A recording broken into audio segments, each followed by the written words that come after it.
Mr. President, your administration separated children. Garcia Luna has been charged. Joaquín Guzmán lo era. Entre Washington y México, por Jesús Esquivel.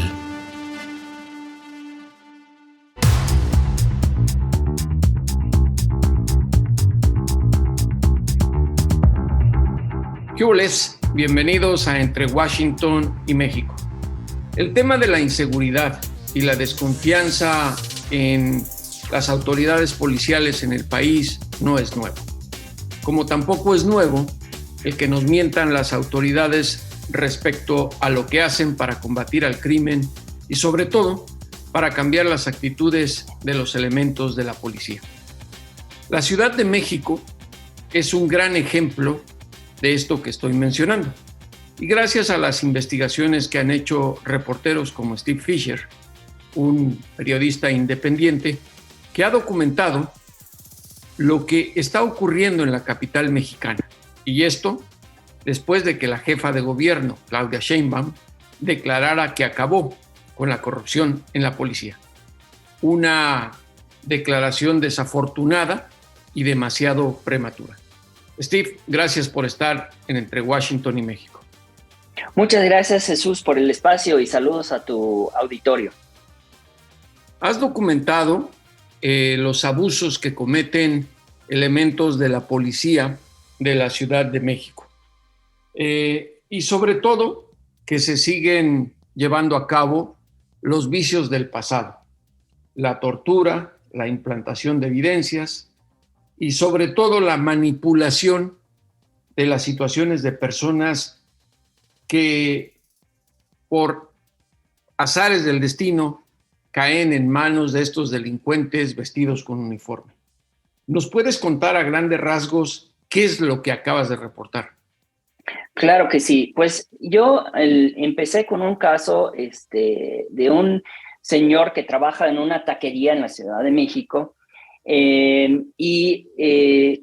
realmente él estaba manejando su moto yendo a recoger comida un día para traerle a su esposa, que por cierto era embarazada, cuando le cortó un taxi frente de él y salieron unas personas y lo levantaron, lo subieron al taxi y le pusieron una chamarra sobre su cabeza, lo empezaron a golpear y le dijeron, ¿cuánto dinero traes? ¿Qué traes? Pues nos vas a pagar o si no, te vamos a meter a la cárcel por homicidio. Él pensaba que realmente era un secuestro express, de esos que aquellos años que pasaba mucho en la Ciudad de México, pero no era un grupo criminales de este estilo, sino era un grupo élite de la policía, de la Secretaría de Seguridad Ciudadana, adscrito a la área de detención para el combate al delito de secuestros y extorsiones. Entonces, lo llevan en el taxi, y según yo tengo acceso a las cámaras del C5, donde se nota que lo llevan tanto él en el taxi y la moto. Lo llevan frente de la Fiscalía de la Ciudad de México y ahí lo mantienen, según lo que indican las cámaras, más que una hora. Mientras tanto, llaman a su esposa, ya muy alterada, buscando a su esposo, y le dicen, necesitamos 50,000 pesos y los papeles de la moto para que soltamos tu esposo, si no, lo vamos a meter a la cárcel. Y ella pues busca por todos lados, buscando juntar 50,000 pesos que ni lo gana en 8 meses, Juan Carlos, en su trabajo de taquería. No lo pudo juntar. Entonces pues realmente se ve como los agentes ponen chamarras de la secretaría, que estaban de civil y ponen chamarras de secretaría, y lo meten a la fiscalía. Y ahí lo dan cargos de narcotráfico y lo meten a la cárcel. Lo interesante es que también tuve acceso al expediente, que por cierto está ante la Fiscalía para la Investigación de los Delitos Cometidos por Servidores Públicos. Y el informe de la policía dice que lo detuvieron por ahí de las 3:20 de la tarde con una bolsa enorme de marihuana y cocaína en la calle, ellos haciendo sus labores que hacen de patrullaje. Pues el chiste es que ahí en las cámaras, Jesús, se nota que pues ahí Juan Carlos estaba atrás en este taxi, esperando que su esposa podría juntar la mordida que exigieron la policía. O sea, imposible las dos cosas, ¿no? Y también dijeron la policía que manejaban con un carro de Nissan Versa blanco, con placas tal. Pues yo encontré en las cámaras que este taxi tenían esas placas. Entonces, pues realmente al parecer cambiaron las placas. Entonces, cuando yo vi este caso, Jesús, y las pruebas tan contundentes, tan fuertes, que está en un expediente, yo quería ver si hay un patrón de este tipo de actuaciones. Y lo que encontré... Sí. Parece que lo encontraste, ¿no? Porque en tu reportaje señalas que desde 2021 se han presentado poco más de 1,900 denuncias ante la Fiscalía justamente de este tipo de acciones por parte de los policías, que es la estadística más alta de 2004, como tú lo documentas, ¿correcto? Así es, y eso es cuando empezaron a poner en categoría los distintos denuncias. O sea, realmente es un récord, y ha estado aumentando desde que inició la administración. En 2019 hubo 1,700. En 2020, 1,421, 1,900, más que 1,900. Y en este año, al parecer, va a rebasar, si compara uno los 6 meses del año pasado con estos primeros 6 meses, va a repasar el año 2021. O sea, va a la alza este tema. Y mientras tanto, la jefa de gobierno, y citándola de nuevo, dice: todas las prácticas relacionadas con tortura y detenciones han dejado de presentarse. Eso después que yo le presenté 2 casos. Tengo otro, que también hablé en la nota. Entonces, a ver, ¿hablaste con la jefa de gobierno? Yo solicité, nosotros, yo y mi colega, María Abi Habib, solicitamos una entrevista con ella y ella respondió, a final de cuentas, a unas preguntas pues, que mandamos porque no pudo atendernos, y mandó una respuesta a través de una tarjeta informativa. Entonces, realmente no pudimos preguntarla directamente. Pero lo que dijo, cuando yo ya le mandé los detalles del caso de Juan Carlos, nos respondió diciendo: no se cuenta con una queja o denuncia ante la Dirección General de Asuntos Internos de la SSC. Al no haber información ni denuncia al respecto, tampoco se realizan una colaboración con la FGJ en la investigación. Y dije, bueno, pues les mandé el número de carpeta del expediente y no me han respondido. Y lo que entiendo es que no se han acercado a Juan Carlos tampoco. Entonces, ahora, señalas en la investigación que desde 2019 han cesado o disciplinado a 477 policías que han sido despedidos. Es correcto. La pregunta que te hago aquí es,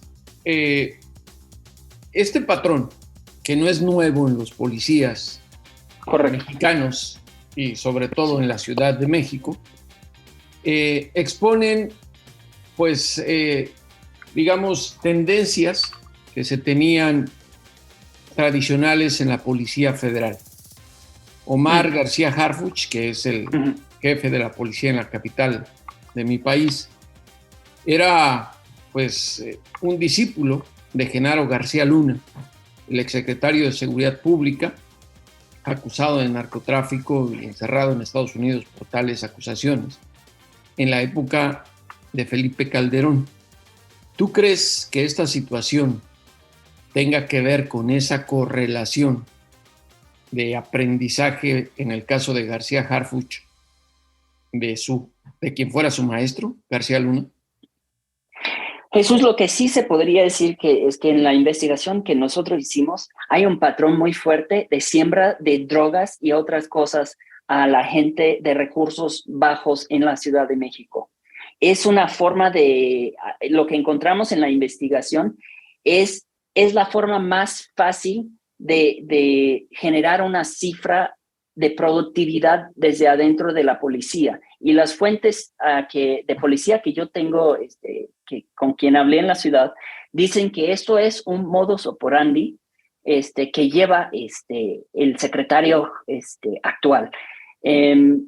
Y general, el secretario actual, no el Omar jefe de la García policía. Harfuch.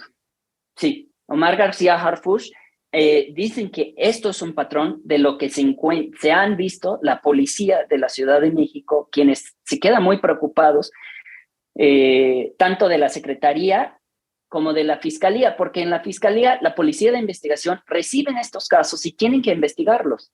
Y muchas veces lo que están viendo, y lo que me han contado, es que llegan estos casos donde les han cuadrado con droga. Y se les está aumentando la cifra tremenda de los arrestos que están haciendo en la ciudad y demuestra una productividad y demuestra que tal vez hace pensar al público que están atacando el crimen organizado de una forma muy fuerte. Una cortina de humo, acostumbrados a la época García Luna. Pues son tácticas que tienen sus antecedentes, como tú dices, ¿no? Lo que resulta es que son con la gente más pobre de la ciudad, que muchas veces no tienen recursos para defenderse.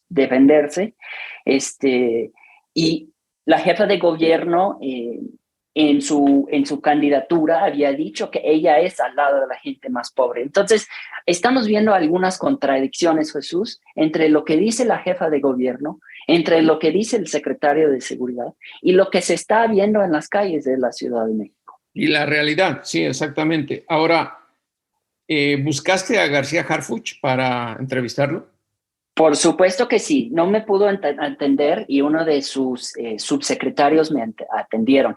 Él realmente dijo que estas cifras tan altas ante la Comisión de Derechos Humanos son porque la gente tiene más confianza en denunciar hoy en día. Y eso es una posibilidad, por supuesto. Por otro lado, el patrón está muy fuerte de detenciones arbitrarias, de sembrar drogas a la gente que no tiene recursos para defenderse. Ahora, la jefa de gobierno, en este rechazo a recibirlos personalmente y a responderles después de que le entregaron los datos de la carpeta que tienes en tu poder, ¿no han tenido ninguna otra señal de que podría después contestar? ¿O crees tú que es simplemente una tendencia que tiene el gobierno federal y todos los que integran el modus de gobierno de Andrés Manuel López Obrador, de que los medios de comunicación se deben de quedar con lo que dicen ellos y no las estadísticas, porque siempre tienen otros números? Pues en este caso, lo que yo le demostraba a la jefa de gobierno, su respuesta fue que estas cosas no existen, no pasan. Tortura y detenciones ilegales. Entonces, eso fue su respuesta. Dijo que las denuncias de la ciudadanía son muy importantes ante la Comisión de Derechos Humanos y que no se permita ningún tipo de corrupción. Realmente en el segundo caso que yo de lo cual escribo, tal vez esto sí se está cumpliendo la jefa con lo que dijo. Un señor que se llama Omar fue detenido, levantado por la policía de la Secretaría, y lo exigieron que se declara culpable de haber matado a una mujer en su colonia. Omar dijo no, se resistía. Entonces tomaron una bolsa de plástico, lo pusieron sobre su cabeza y casi lo sofocaron. Lo hicieron tantas veces hasta que Omar se rindió, y ante una grabación dijo que había matado a esta persona. Esto es según la declaración de su expediente. El chiste es que un juez determinó que fue fuertemente torturado y se lo rechazaron. Yo mencioné el caso a la jefa de gobierno para que sepa de lo que se trataba el caso. Yo lo mencionaba más bien a su área de comunicación y me respondieron, sí, ya cesaron la policía mientras que hacen la investigación. La área de atención para el combate al delito de secuestro y extorsiones, bajo el cargo de Omar García Harfuch, Es un área de policía élite, muy poderoso adentro de la Secretaría. Entonces, se vería, vamos viendo qué dicen y si están dispuestos de también sancionar a la policía de esa área, que justo su deber es investigar secuestros y extorsiones. Pero por el momento me comenta Juan Carlos que nadie les ha acercado. Entonces, la diferencia ahí se demuestra, Jesús. Ahora, hay esta formalidad, digamos, de los funcionarios a nivel federal y a nivel estatal de decir o descalificar, por lo que hace el presidente Andrés Manuel López Obrador en Palacio de Gobierno, de descalificar a los trabajos de investigación del medio que sea, que exhiban sus errores, tildándolos de conservadores, de extranjeros y que no conocen y que hay intereses creados detrás de ellos para hacer lo que hacen. Y la gente que los sigue ciegamente se los cree. ¿Qué crees que pueda ocurrir en la capital mexicana, en donde la sociedad no es tan ciega, digamos, con lo que dicen los políticos, sino que exigen la rendición de cuentas, y sobre todo ante evidencias como las que tú has publicado? ¿Qué crees que pueda ocurrir en la capital con estos casos, que además son muchos y no creo que los resuelvan en lo que le queda al frente del gobierno a Sheinbaum, y mucho menos si va a buscar la candidatura a la presidencia del país? Nunca, desde que se ha mantenido este tipo de récord, han sido tantos casos que en esta administración y van para la alza en este año, como había mencionado. Yo creo que hay una conciencia respecto a este tipo de cosas, respecto a sembrar drogas para supuestamente agarrarles en flagrancia y aumentar las cifras de combate a la delincuencia, demostrando de combate a la delincuencia. Hay mucha gente que ya están hartos, según la investigación que hemos hecho, mucha gente que están hartísimos, pero también hay mucha gente con miedo para alzar la voz, porque siento que tampoco se están siendo escuchados. ¿Y quién les va a defender si de la alzan policía? La voz? De la policía tienen mucho miedo, porque no decía, parafraseándote, ¿quién los va a defender de la policía? Sí. Detrás de ellos está García Harfuch y además a lo cobija Sheinbaum. No tienen quien les defiende, porque ni tienen recursos muchas veces para contratar unos abogados que entienden bien la ley, entienden que estas cosas deberían de ser sancionados. Entonces, hay una conciencia y está ahí bajo el agua. Hay una conciencia muy fuerte, pero lo que yo he visto, Jesús, es un miedo tremendo de alzar la voz. Entonces, vamos a ver en estos años que se queda la administración, quién más alza la voz, porque realmente es muy peligroso. Por ejemplo, Juan Carlos tenía mucho temor ir en contra de la policía, de la Secretaría de Seguridad Ciudadana, y denunciarlos. Le dio mucho temor. Final de cuentas, ahí está el expediente y sí lo hizo, pero sigue Juan Carlos con un temor de que le podría pasar algo, porque ya lo golpearon, ya lo extorsionaron, ya lo levantaron, como lo habían hecho en otros casos que yo conocí. Entonces la gente tiene miedo ahorita, Jesús. La gente tiene miedo y sobre todo también, pues, de alguna manera se quedan callados por falta de dinero, porque además del miedo es el dinero que le piden en las extorsiones estos policías en la capital mexicana, y más que nada por los descalificativos, ¿no? Porque, insisto, me parece muy grave que las autoridades hagan afirmaciones y que eso quede como ley por encima de las evidencias como las que tú has demostrado en tu reportaje. Hay diferencias, digamos, sí, entre lo que yo he encontrado hablando con gente de la Ciudad de México, policía de la Ciudad de México, expertos en seguridad, documentos, expedientes ahí públicos que se puede encontrar Entre eso y la respuesta que he recibido de la jefa de gobierno son diferencias de cifras y son diferencias de datos. Yo intenté ser lo más cuidadoso posible, porque aquí la importancia es demostrar la verdad, Jesús. Sí, y que puede haber no es nada más eso. Y que puede haber la confusión, ¿no? Que por el número de detenciones, aunque sean delitos fabricados, gran parte de la sociedad capitalina piense que es por la efectividad del gobierno. Así es. Y ante esto, un reportaje como el tuyo creo que empieza a ilustrar.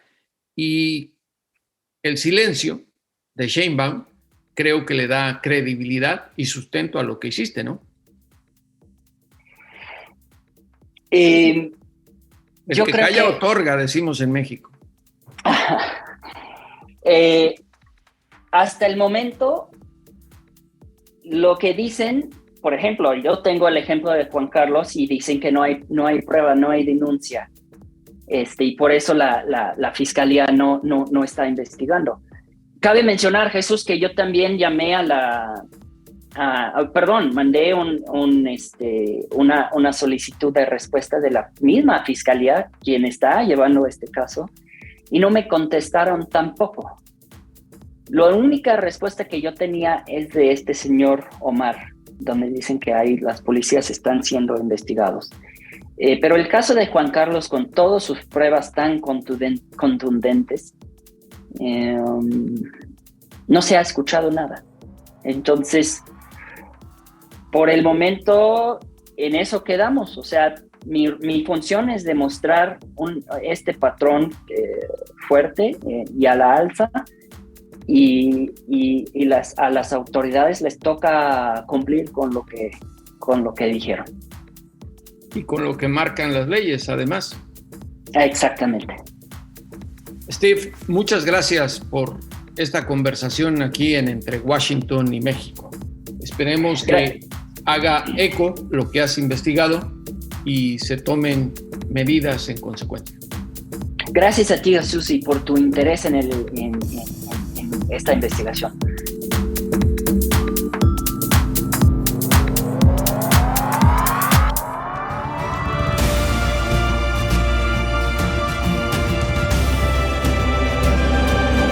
Entre Washington y México. Volvemos. Pucha Play con Gonzalo Lira.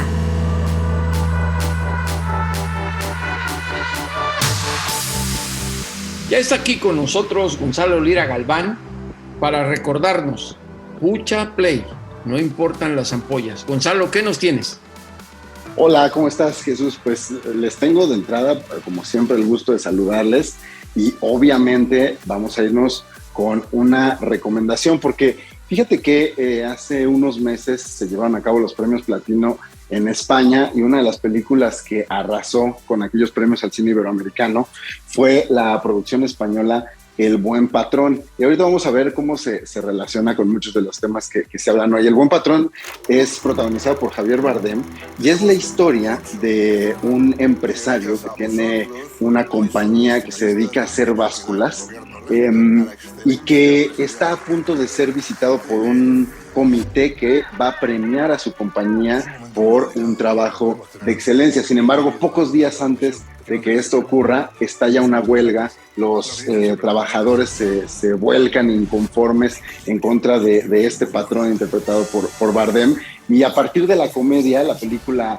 hace pues una denuncia ahí bastante irónica de cómo los lugares de trabajo, a pesar de ser una empresa dedicada a las básculas, pues lo que menos tiene es equilibrio. Y tuve la oportunidad de platicar, exactamente, y tuve la oportunidad de platicar con su director, Fernando León de Aranoa, que es este director español que ya trabajado antes con Bardem en Los Lunes al Sol, también tiene por ahí. Gran película de Bardem. Y hablando de empresas y de huelgas y de todo, gran película. Exacto, que ahí Bardem hace el lado opuesto al personaje del patrón aquí. Ahí Bardem es este hombre que se queda sin trabajo, ¿no? Y tiene que soportar esta parsimonia. Entonces, es interesante ver de entrada a Bardem viendo con un mismo director una misma problemática desde dos ángulos diferentes, y precisamente vamos a escuchar por qué considera Javier Bardem que es importante tocar este tipo de temas a través del humor.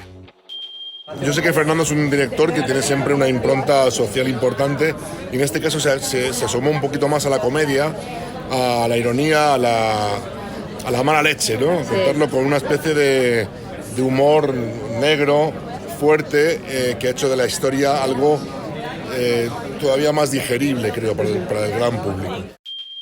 Ahí lo tienen, Bardem, hablándonos, pues sí, de eso, ¿no? De la importancia del cine como una herramienta de denuncia, gracias a su masividad y a su cercanía con el público. Y también, precisamente, platiqué con su director, Fernando León de Aranoa, quien me dijo, pues, de dónde surge esta inquietud y por qué retomar un tema tan similar tantos años después. Si hay un espacio de trabajo jerárquico, es el cine, ¿no?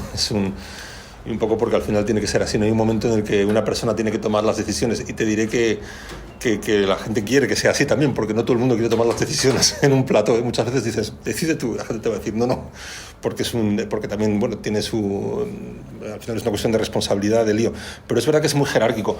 Yo creo que, y seguramente más que otros trabajos, pero al final también, yo creo, la película habla de eso, no habla de un espacio de trabajo donde hay unas formas de poder. Habla de cómo se utiliza ese poder, ¿no? Es decir, de cómo son esas dinámicas, ¿no? Desde el patrón, cómo él puede tener un interés distinto en cada uno de sus trabajadores y cómo sobre cada uno de ellos va a ejercer una manera distinta de poder, ¿no? Dependiendo del ascendente que tenga sobre ese trabajador, ¿no?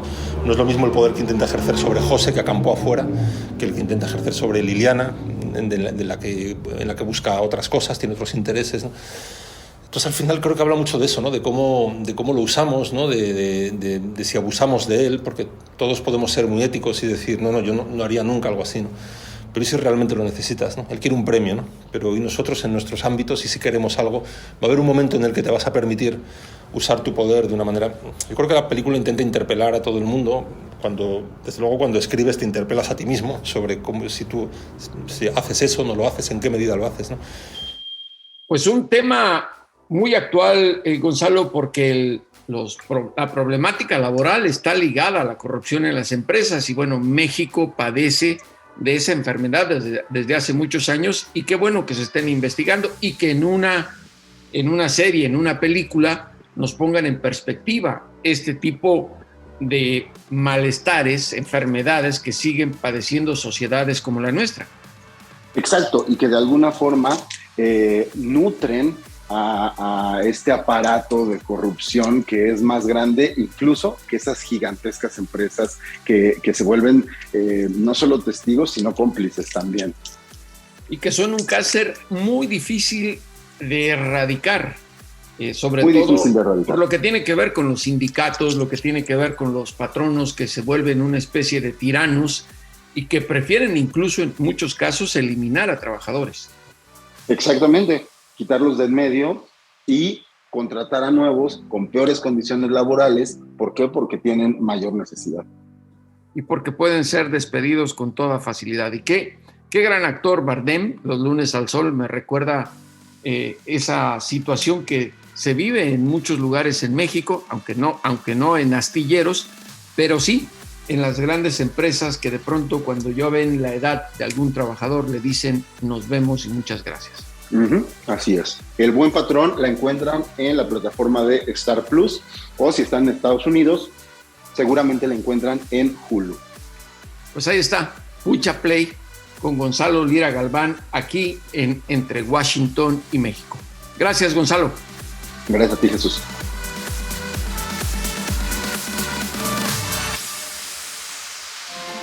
Lo importante es leer, con Fernanda Álvarez.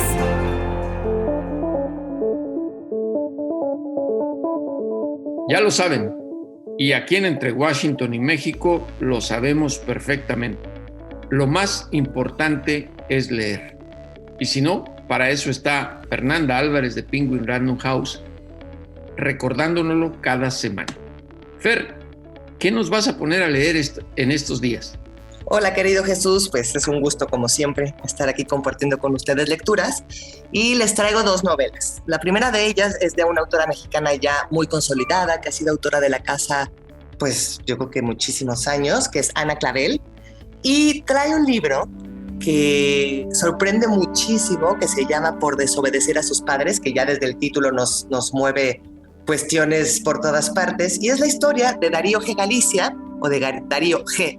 Alicia, que era un poeta infrarrealista cuyas teorías y mitos alrededor giraron en torno a una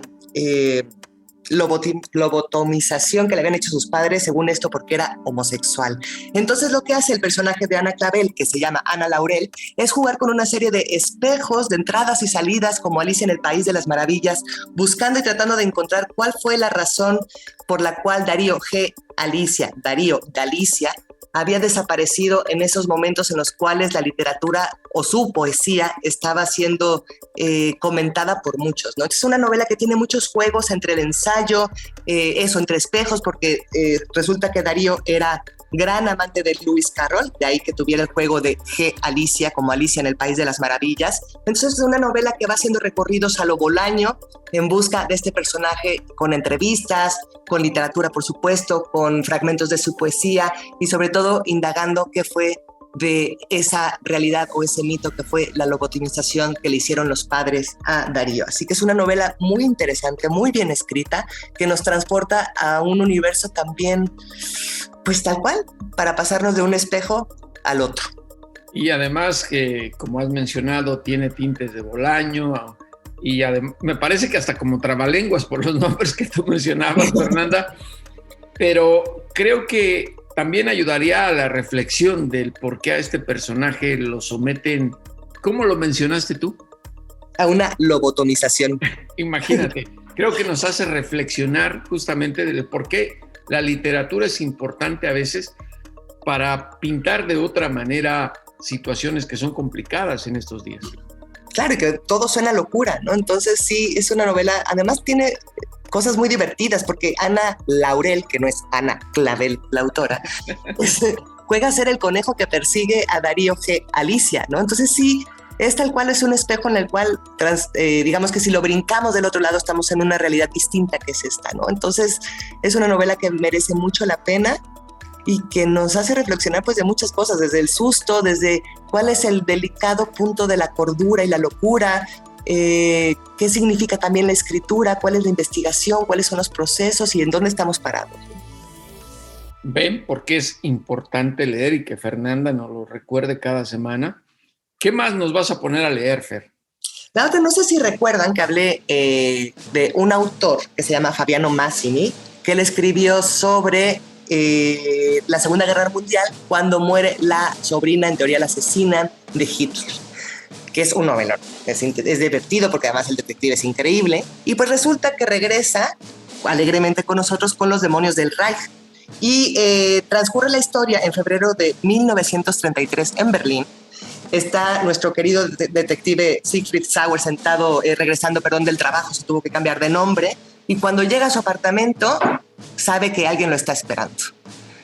Cuando descubre el personaje que lo está esperando, es entonces que empieza a darse cuenta que hay un problema, que el Parlamento está incendiándose, que su novia Rosa, que conocimos en su libro anterior, estaba metida en esta conspiración y él tiene que regresar a este mundo que había decidido dejar aparte para investigar, para salvar y para reconstruir la historia de este momento tan importante como fue Berlín y Hitler. Entonces es una novela también entretenida, donde la historia nos lleva de la mano con una voz increíble y con estos detectives que lo único que quieren es pues entender un poco lo que está sucediendo y salvarse, por supuesto. Y siempre las novelas que tienen que ver con detectives y lo de los nazis, creo que nos ayudan de alguna manera a develar lo que ocurrió en la década de los 30s y 40s del siglo pasado, ¿no? Sobre todo para los jóvenes. Sí, también para todos, porque hay cosas que no sabemos, ¿no? Que se olvidan o que nos ponen otra vez sobre la mesa estas partes oscuras o todavía más oscuras de lo que fue este mundo pues nazista, ¿no? Que uno dijera, bueno, ya quedó atrás, ya todos superamos la historia, esto no se va a repetir y pues lamentablemente, aunque se ha leído a través de un thriller, pero la historia, como diría Nietzsche, pues parece que siempre se repite, ¿no? Entonces, pues a través del entretenimiento, por llamarlo de alguna manera, es otra vez de qué manera significar el mundo. Fernanda, por eso es muy importante que nos lo recuerdes. que lo más importante es leer. Y aquí, en Entre Washington y México, tratamos de seguir al pie de la letra tus órdenes. Muchas gracias, Jesús. Un abrazo. Igual. Y ahora sí, a los criminales y a los políticos, devuélvanos a ese México que nos arrebataron. Hasta la próxima.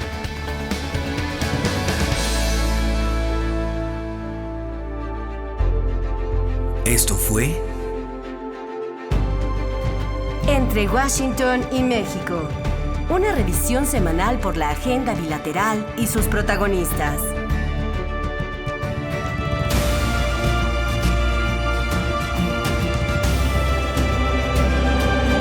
Entre Washington y México.